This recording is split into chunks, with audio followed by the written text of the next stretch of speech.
Thank you for listening to Who the Wild Things Are. This episode required us to speak with Brittany from a very remote location, and so there were some technical difficulties, but bear with us. The message is worth it.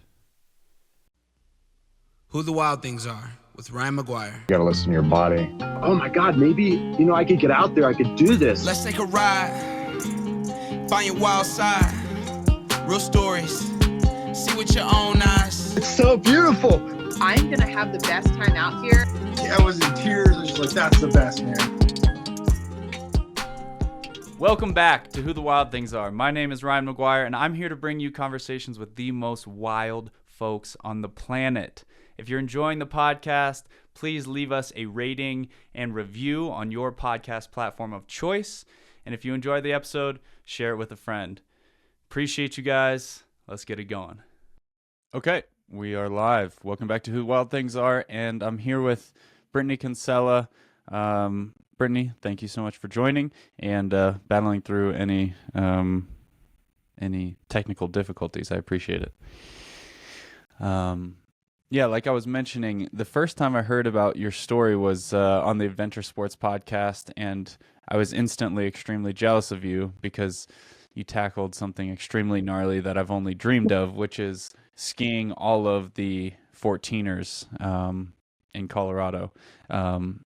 And I'm curious, just as a starting point, if that was something that you set out to do very like this is the mission, or was it something you guys just kind of happened into? It was very intentional, actually. I had been there was a number of years that I competed in freestyle skiing. And after that I was coaching in that sport, and I really liked coaching. I really liked paying it forward to the next great skiers, and some of them ended up on the US ski team, which is really cool. But at the same time, I needed some aspect of skiing for myself. So that's where backcountry skiing kind of fell into place. And since I'm such a goal-oriented person, it seemed natural to try to achieve something like that. I was really inspired by Chris Davenport, because it was 2006, and he was trying to ski all of the 14ers within a 365-day window, like a year. And he, at that point in time, only one other person had skied all the 14ers. And so I was super inspired by him, and thought that maybe I could try that too, but just didn't really have any restrictions on time.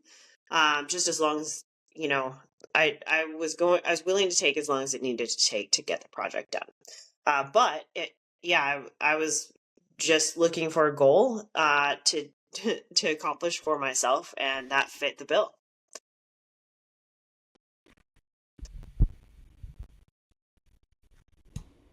I lost you again for a second there. Can you hear me? Yep.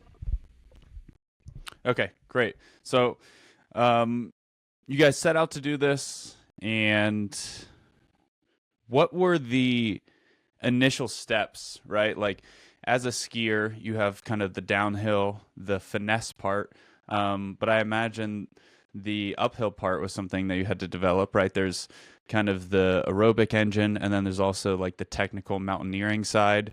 What was the prep like leading up to the mission? Yeah, definitely I had the ski ability to ski downhill. That came from my freestyle skiing foundations, and just, being coached for a number of years as a whole. And I had the uphill, like I had the motor, because I also was racing mountain bikes at the time, cross country and downhill. But the cross country part was the thing that was making me aerobically strong. So I did have to develop some skills for mountaineering. And so what I did is I started with some of the easier 14ers and eventually developed some of those skills over time. There were some 14ers that there was one or two that I turned around on Because I didn't really feel like I had the technical skills for that line at that time. One that comes to mind would be North Maroon. I tried that June one year, and I don't remember what year it was, but it was extremely firm as we were climbing up it, and I really was unsure about my ability to climb it, not so much ski it, but you know, my crampons were really only the front points were going in. I was maybe getting about a centimeter to a centimeter and a half of the pick of the ice axe into the snow. So to me, it was very firm. And I had actually had an accident where I had slid down 800 feet down a mountain earlier in my ski mountaineering career, and I really didn't want to repeat that. So what I did is after that, I turned around. My party went on and skied that line without me, and I went back and actually worked on some ice climbing just to get more confident in using my tools in that manner, especially when it's more firm. And came back and actually got the line in better conditions anyway, because we skied it in powder rather than ice. So it was kind of a win-win and all that in all those situations. Something else that I really needed to do was work on finding partners to help me with this goal, because yes, my husband and I skied a lot of the 14ers together. But I didn't actually know him when I came up with this goal. I met him through this goal because I was looking for partners to help me accomplish this goal. How cool to meet your partner like in the middle of an epic journey that's kind of like a once in a lifetime thing. That's such a unique way to meet somebody. Yeah, we met pretty early on. He and a party of people from Crested Butte had skied the Landry line shortly after Chris Davenport had skied it in 2006. So it was April 2006. And I think the history goes is Chris Landry skied the Landry line on Pyramid in the 80s. And then it's my understanding that that line did not get repeated until Chris Davenport in 2006. So that's quite a few years that passed. And now, that line gets skied a lot more frequently, but part of it was we just didn't have the equipment that we really needed to ski steeper lines like that, and now we do. But Chris Davenport skied it April 2006, and then about 3 days later, this party of people from Crested Butte went and skied it. And back then, we didn't really have social media. The social media of the time was things like ski forums. So I was on the TGR ski forum and figured out that this person, his avatar was called Golden Boy because he grew up in Golden, Colorado, and he was among the party of Crested Butte people who had skied the Landry line. So I reached out to him and basically fully cyber stalked him and was like, "Hey, do you want to ski with me sometime? I'm trying to ski all the 14ers and I need partners." And his goal wasn't to ski all the 14ers at that point in time, but it developed over time as we skied so many of them together. And then he went and finished the project as well. How incredible. Yeah. What a what a cool thing to bond over. Like your first couple dates are just on like super big gnarly we skied mountains. 35 of them together. Wow. That's a lot of time. Was there ever like moments where you two were, I don't know, in a sticky situation and it like caused friction between you two? No, I don't think so. Not for the 14ers. And I think if anything, there were some situations where he was worried about me, and would ask one of our partners to kind of look out for me a little bit more than because he just didn't want to look. He didn't want to even see. And that goes with more of the climbing than the actual skiing itself. But I think I think both of our weakest sides at the time was climbing mountains, some of the steeper stuff, the more exposed things. And if he was a little bit scared, I was probably even more scared. And so I think he wouldn't, he would ask like another partner or something to be like, hey, can you look out for Brittany? Because I'm too focused on what I'm doing here for myself, let alone her. But yeah, other than that, everything went pretty smoothly. Totally.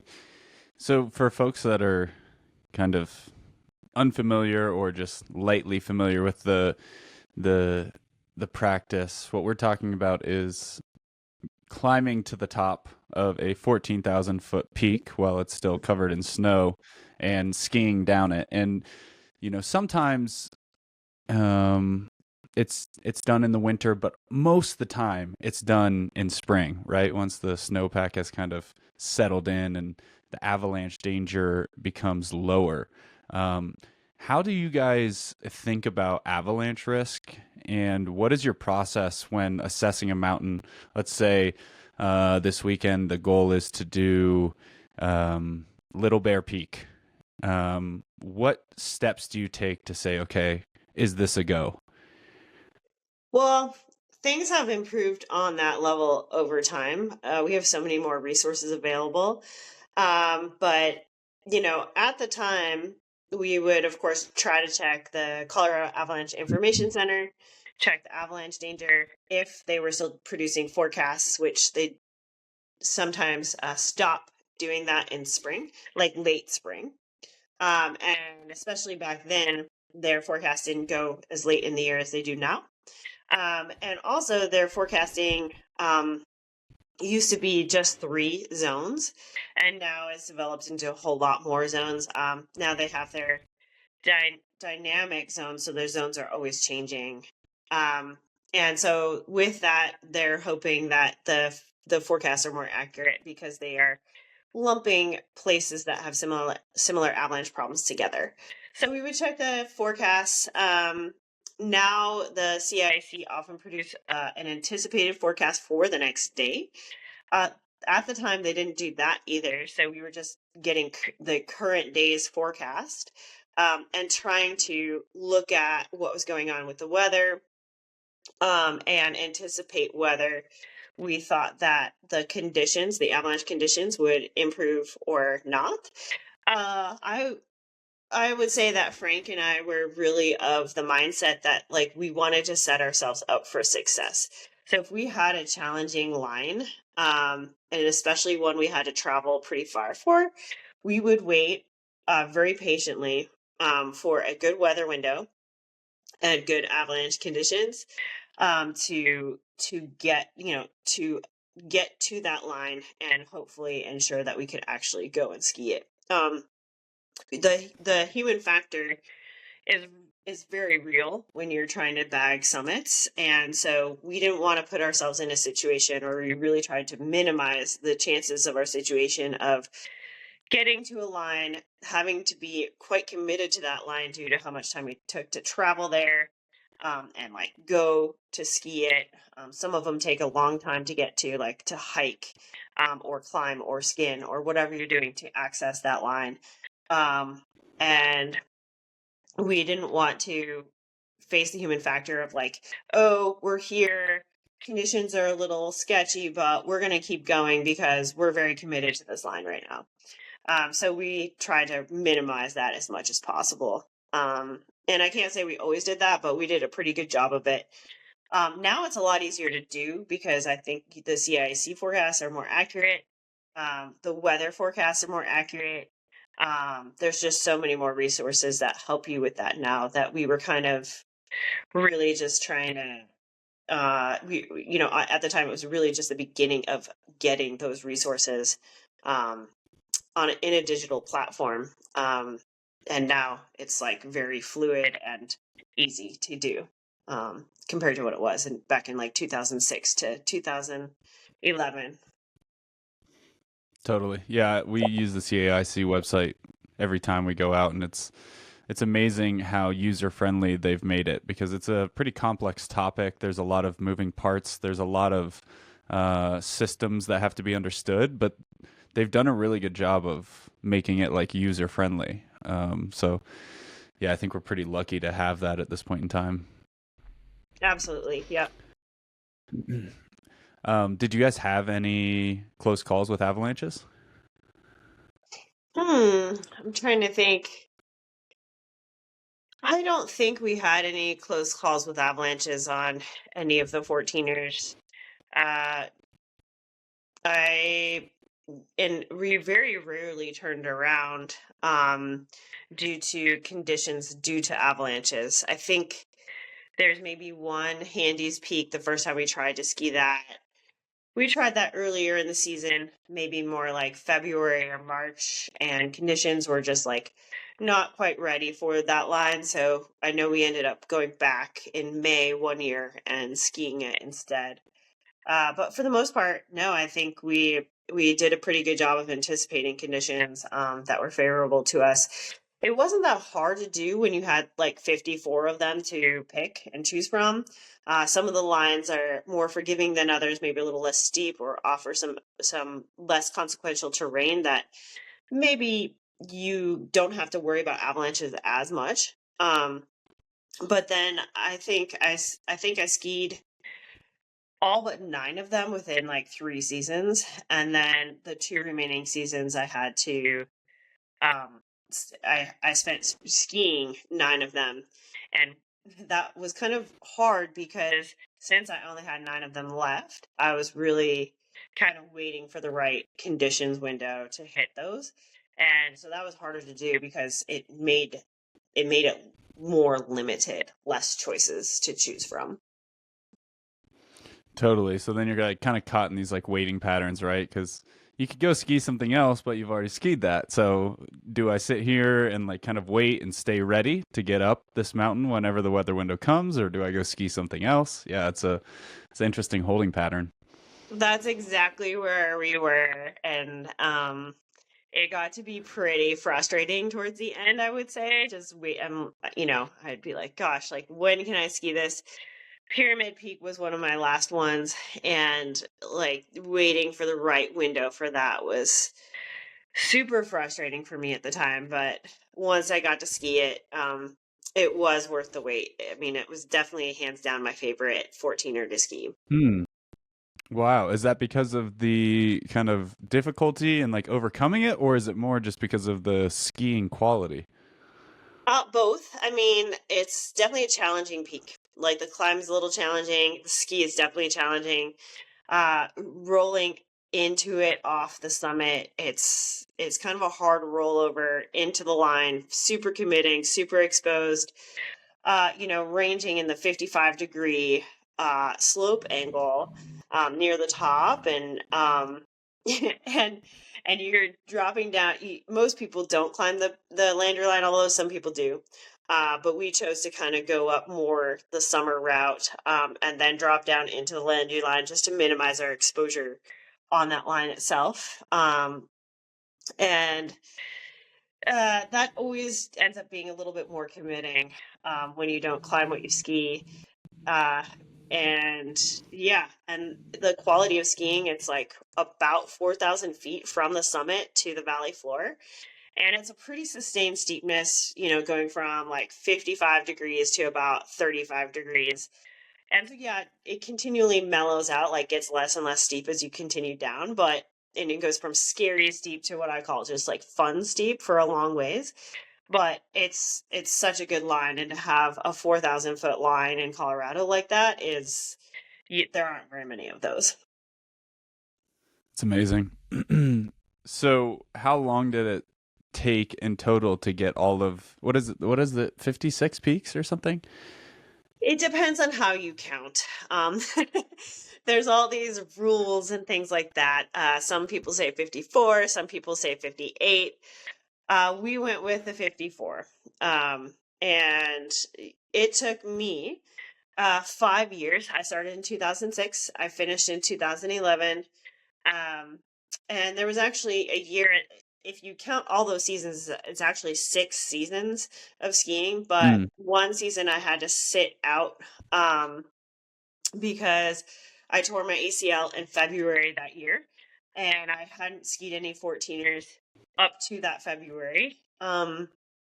Mainly because the ones that I had left were all requiring more. They needed to be skied in spring, not winter, because of the avalanche danger and the things that you explained earlier.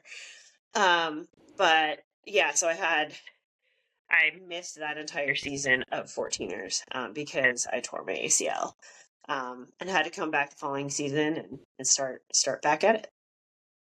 Yeah, we're not going to count that one. That one doesn't count. That's a Yeah, no-go.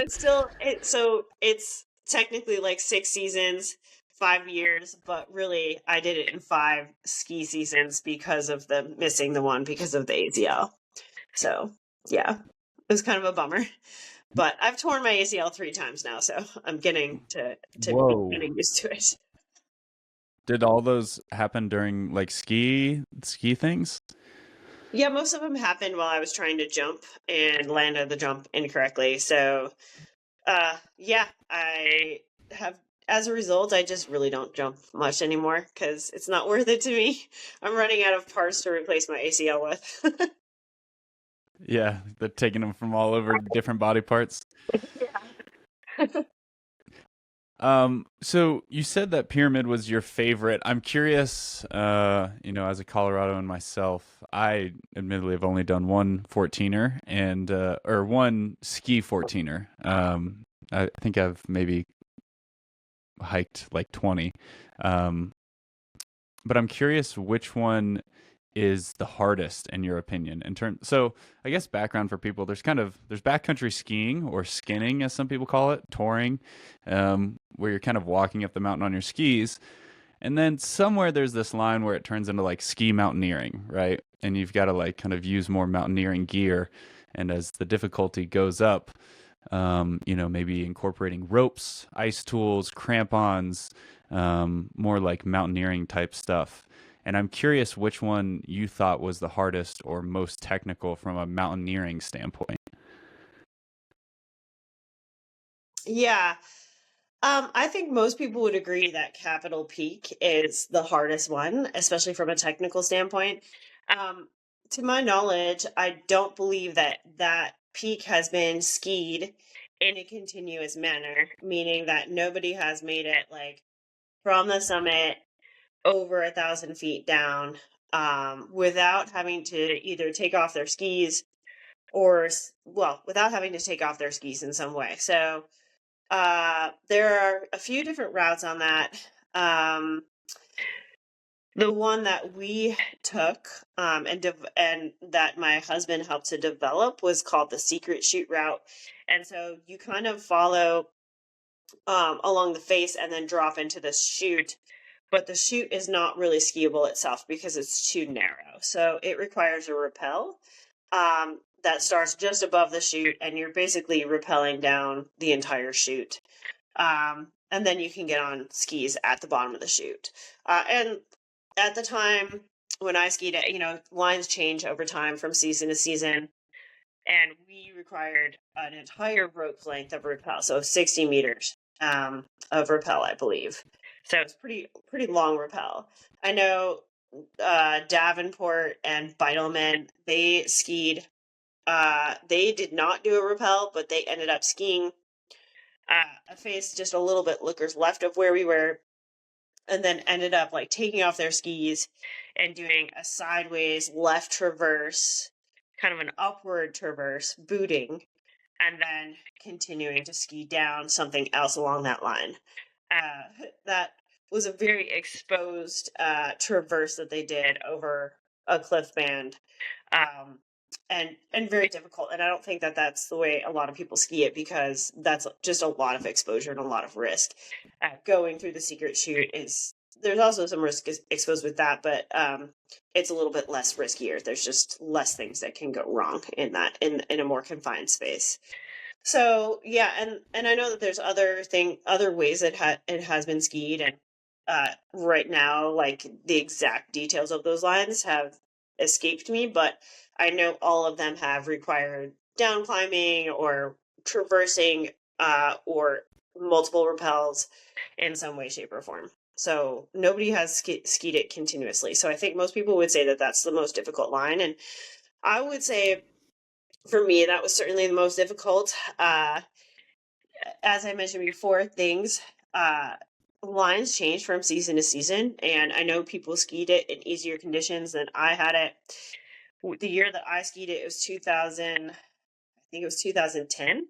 And it was a bad year for dust. So we had a bad dust layer on the snow. And we went shortly after that dust layer had gotten covered by some new snow.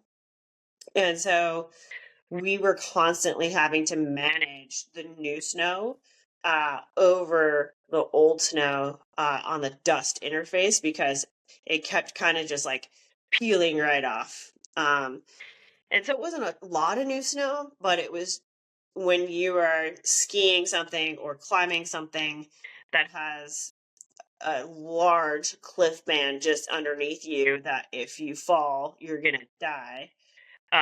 That makes things a lot harder. And for myself at the time, I'd say I was very scared for, I always tell people, I'm like, I was scared for my life for about 9 hours straight on that line. And so that made it the most challenging for me and the most difficult to overcome. To be like pretty much afraid for your life for that long is pretty tough. When you go through something like that, are you the type of person that's like, wow, I was scared for 9 hours straight, that was the greatest? Or are you like, I was scared for 9 hours straight, I'm never doing anything like that again? I think it depends. So there's a few things I have to say about this. So I think over time I've developed an addiction to that. So I kind of like it a little bit more and more. It's a little bit like a drug. And so I think there's part of me that really likes that, to be scared like that. But I can only handle that in small doses from season to season. If I skied something like that every season, that would just be too much. I would get tired of skiing. There's these things that I call gold lines, which are lines that are going to scare me or cause a lot of energy, just a lot of energy to do. And so those, I always say that I can try to do like 1 or 2 gold lines per year. And that's about it. And for me, something like Capital kind of fits the bill for a gold line. I also, my husband, he ended up skiing it before me, due to like I was working at the time and I had some work restrictions that kept me from going on that trip with him. And I remember when he finished skiing the peak, he called me up and he said he was successful. He finally skied it after, I think it was his 5th attempt or something like that. He tried it over and over again. That's another reason why I also didn't go with him, because I was like, well, you and that mountain don't have a good track record. I'm not sure you're going to actually be able to get it done this time, so I'm going to wait. But when he got done, the first thing he said was like, you're going to have to find your own ski partners because I am not going back and doing that line. It's too scary. And so I ended up skiing it without him, with a few other partners who were willing to go do it. And I'm a little bit along those same lines. Like, I don't know that I really want to go back and ski Capital. It's not really worth it to me. It's not that great of a ski. So the fear associated with it doesn't give you like a good ski reward, and so I'd be more willing to go back on a line that gives me maybe the same fear or maybe a little less, especially if there's actually quality skiing on it. But it's not that quality of skiing. It's more of a mountaineering mountain. Yeah, that's interesting because you were saying like Pyramid is known as like a hard mountain, but you're saying the skiing is great. So that one, the risk reward is much different than something like Capital, where you're kind of having to eat it in small bites, maybe boot pack here, set up a rope rappel here.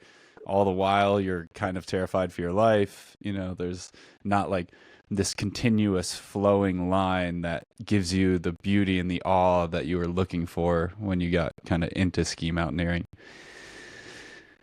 Exactly. Yep. So I don't know that I would have bothered skiing capital if it weren't part of the 54, 14er project. If it weren't part of that list, I probably would have never bothered to ski it. But something like Pyramid is definitely like worth going to ski if you have the ability to get up there and ski down something that steep. Outside of the skiing the 14ers, what are some of the other projects you've thought about or have achieved kind of since that time? Ooh, well, I one of the things about skiing the 14ers is it just makes you more motivated to do whatever else you can do. So there's a lot of lists you can do. You could expand that list to what are called the Centennial Summits, which would be the top 100 highest peaks in Colorado. So obviously the 14ers would be the first of those, but then they continue to be the top 100, or the bicentennials, which are the top 200. So that's an easy thing to do. I never fully subscribed to that goal, but I've been slowly kind of taking off some of those, but also kind of sticking to more aesthetic lines that are actually worth skiing on it. I've decided that I don't know that I need to like fit a list that's like defined by elevation, but instead kind of cherry picking lines that look cool within Colorado and also beyond, like other states and things like that, and skiing some just more aesthetic lines and things that are challenging or just really fun and cool skis all over. So my personal list of things that I want to ski keeps growing faster than I can go ski those things, which is always cool because I will never run out of things to ski. There will never be there's nothing left to ski. You cannot do it all in a lifetime, which is the really cool thing about skiing and ski mountaineering. And the other thing that my husband and I did in, I think it was 2014, Mountaineers Books approached us and they asked us to write a guidebook, which was supposed to feature about 100 ski routes with ski and snowboard routes for backcountry skiing, ski mountaineering, kind of the full gamut within the state of Colorado. So that was really an awesome project because we got to pick whatever we wanted to put in the book. Obviously, having skied some of the 14ers, it gave us a foot in the door to some of the mountain ranges. We did put some 14er lines in there, but we didn't stick to those. We skied a lot of other things. Some of them we had already skied and knew we wanted to put them in the book, and then other ranges, like kind of some zones closer to Steamboat and really northern Colorado, we hadn't explored that much because there's no 14ers up there. And so it was really cool to go up to those zones like the Gore Range and things like that and explore those ranges more and pick some lines that we thought were quality enough to put into a guidebook. Very cool. That sounds epic. Have you, because you guys are Crested Butte people, Yes. from what I understand, which is amazing. Anyone listening to this, if you've never been to Crested Butte, it has so much to offer. Summer, winter, the town is awesome. Everything. I love Crested Butte. I'm a huge fan. But it is unique, the ski resort itself, because the top of it has like all of this really gnarly terrain that you wouldn't really expect to be like in bounds at most kind of resort places. So how does Crested Butte kind of open up that door for getting comfortable with gnarly skiing? Yeah. No, you hit it. Like I love skiing. I love skiing the resort in Crested Butte. There's a lot of days when I could go backcountry skiing, but I am totally satisfied skiing the resort because even after years of skiing it, it continues to challenge me. There's tons of stuff within the ski area itself that is super challenging. You have to make the turn in the exact right spot or you're going to fall. And if you fall, chances are you're going to get pretty hurt. So Mhm. almost every day, I kind of go out to ski. It ends up being sort of a training day to be in that exposed terrain and skiing, right on the dot. And you could say that it changes from year to year. Some years we get more snow than others, but then all that does is push us out to even more challenging terrain that we don't get to ski all the time within the ski area boundary, and we continue to make it just as challenging.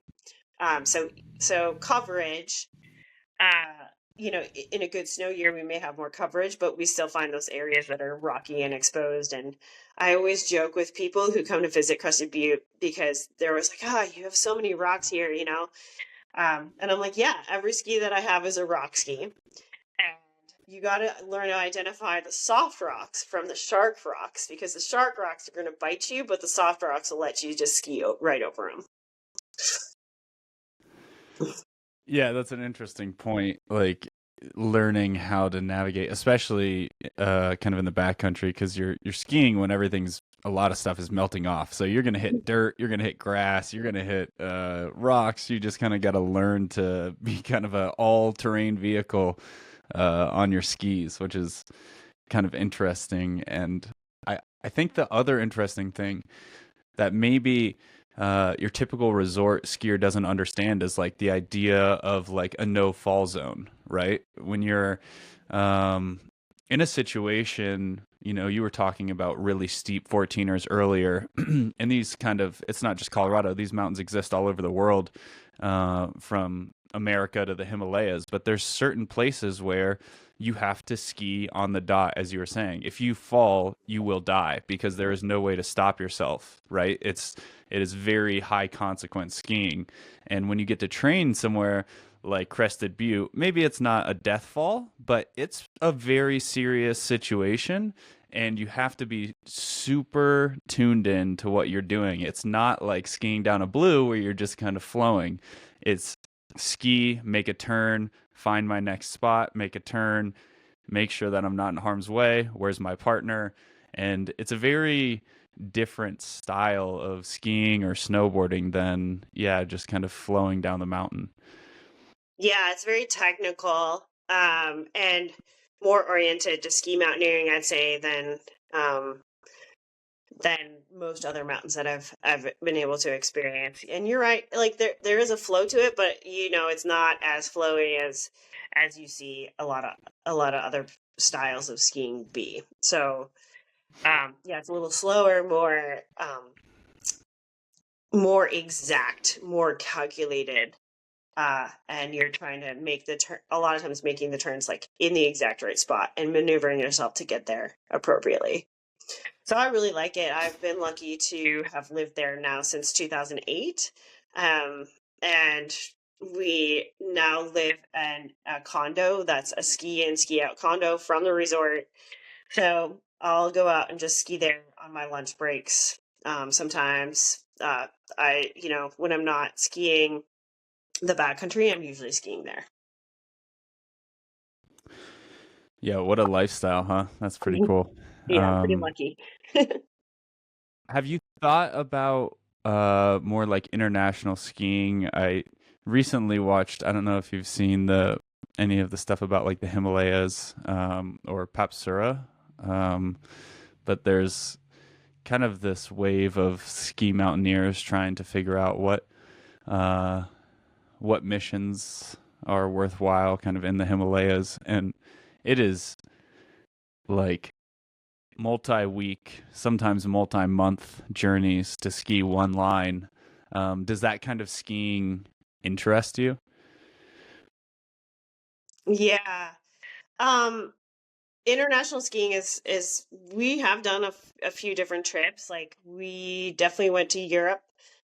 We skied some things in basically the Tyrolean Alps, so more Austria. That was pretty awesome. But that stuff is like pretty explored, pretty documented. You know what you're getting in for when you're skiing something like Europe. What you're kind of mentioning right now is the more unexplored. And we had 3 years ago, we actually went to Pakistan to the Karakoram to ski.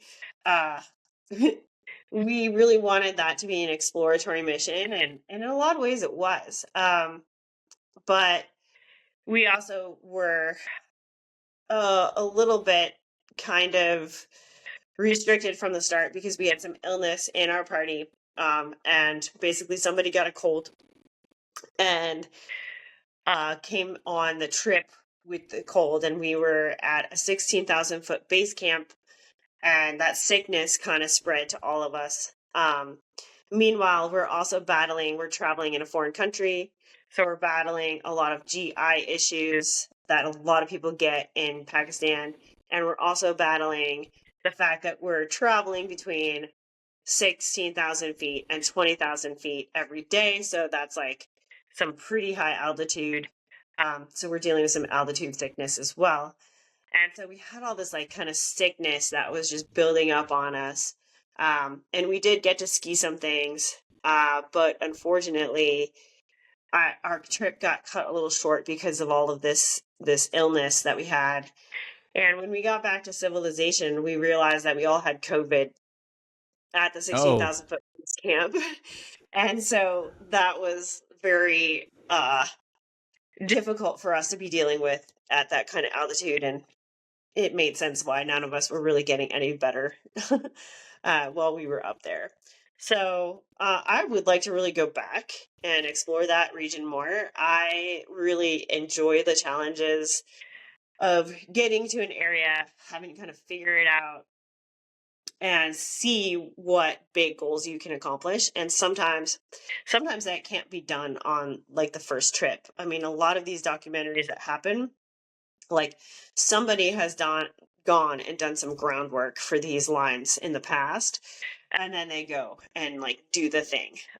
So I feel like I've gotten a handle on some of the things that are happening there, how things work in Pakistan a little bit, in the Karakoram, how the snow shapes up in that zone a little bit, and a little bit of an idea of what I'd like to move forward with in that range.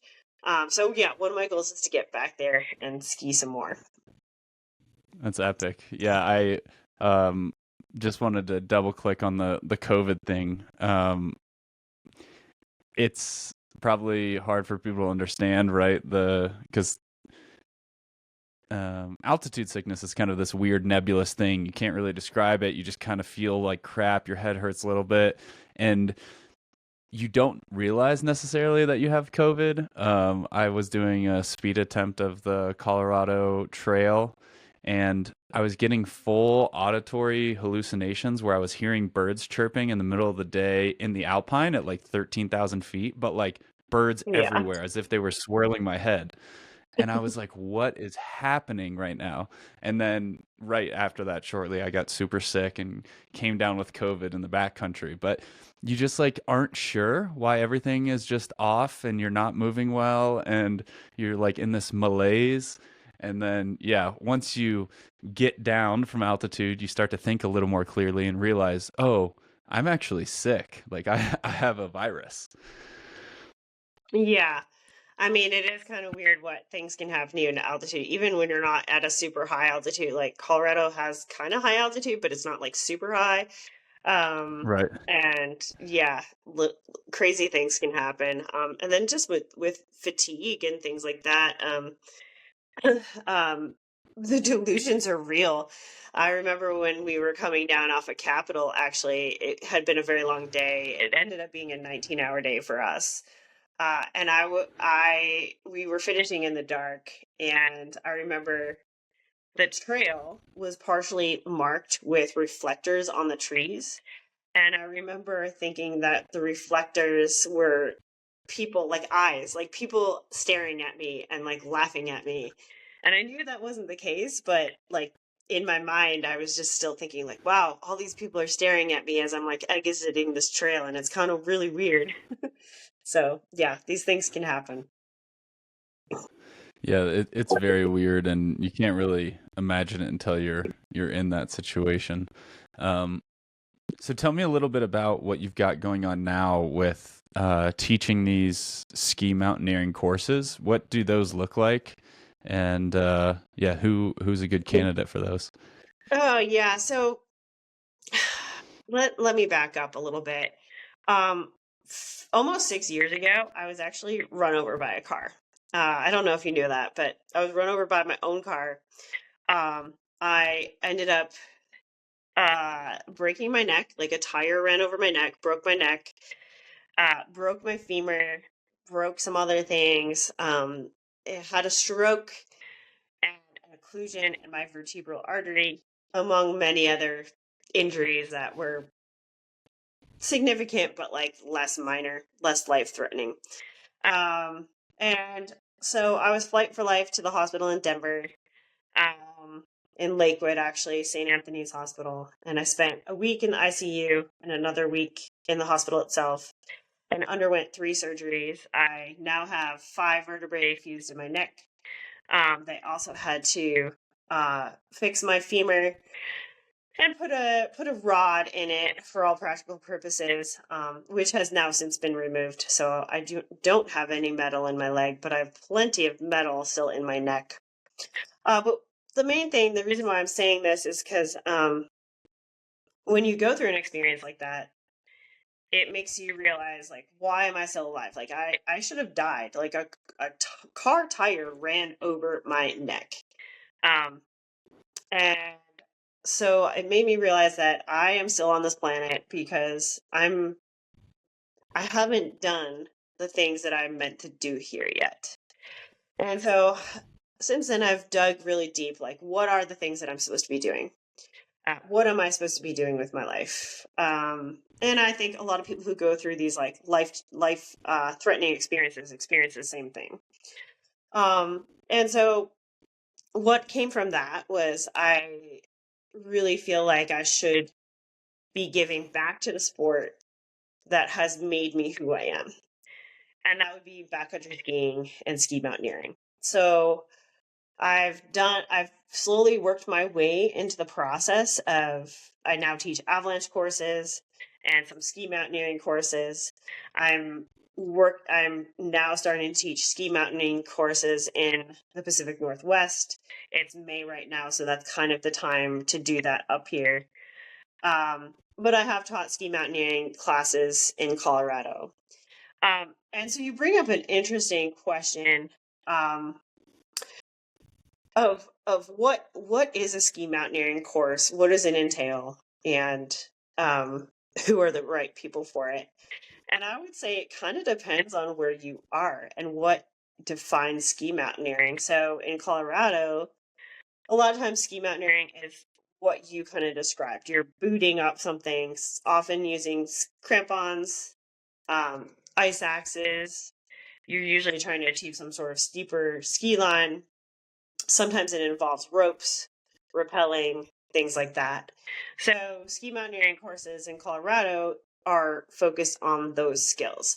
A lot of times we're pretty heavily teaching rappelling, maybe skiing on belay techniques, stuff like that, and just overall comfort in using your crampons and ice axe as ascension tools to help you hopefully keep yourself from falling. And then also focus very much on like line choice and when it's appropriate to go ski line, and how you make those decisions. And here in the Pacific Northwest, where I am right now, because it's May, ski mountaineering is more focused on glaciated terrain. So yeah, there's definitely some steep things you can do here. But I think when most people talk about ski mountaineering here, they're talking about, oh, I'm going onto a glacier and I'm skiing some big, long line all the way down. So a lot of the ski lines here, if you're hitting them right, you're talking about skiing like 5 to like, I mean, if you're on Rainier, that's like a 9,000 foot ski you can do there. So those are very long lines, and you're exposed to glaciated terrain, traveling around on glaciers. So knowing how to do crevasse rescue and navigate your way through glaciers safely to try to avoid crevasses as much as you can is like a skill that most people think of as a ski mountaineering skill up here. So it's more focused on that rather than like, ooh, how do I boot up this really steep thing and how do I rappel down something? It's less focused on that and more on the actual like glacier travel part of it. Interesting. I'd never kind of made that distinction between the two states like that in my head, but it's an interesting way to work through that. That makes a lot of sense. Yeah, maybe there's more higher volume of steep terrain here, but then in the Pacific Northwest, there's kind of these big, expansive.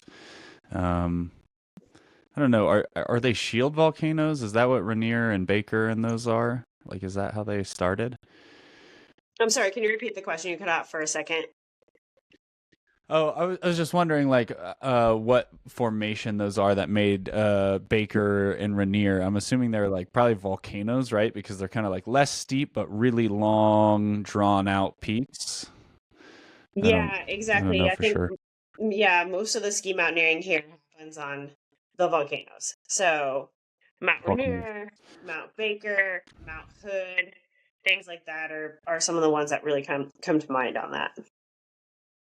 Yeah, interesting. Versus here, it's like you're not skiing volcanoes; you're just skiing peaks that kind of pop up out of the ground. So maybe that's Yeah. part of the reason that you get that less steepness up in the Pacific Northwest. Yeah, but it can also be really amazing to be up there. The volcanoes have so much more relief than what we're used to in Colorado. I mean, you climb a volcano around here and you're higher than everything else. So you're looking down on like the entire mountain range below you, and you're kind of sticking your head up. Like sometimes you're actually above like a cloud bank, like maybe the summit is above the clouds. It's a really cool experience. And yeah, like if you hit it right, you usually get a lot of really good corn skiing on the way down. And you can have several thousand feet of it sometimes. Like, Very cool. Well, Brittany, thank you so much for joining. Hit me up when you're back in Colorado. Let's do some skiing. And I hope you enjoy the rest of your courses out in Mount Baker. And I hope you guys get the best conditions. All right. Until next time, stay wild. Bye, guys.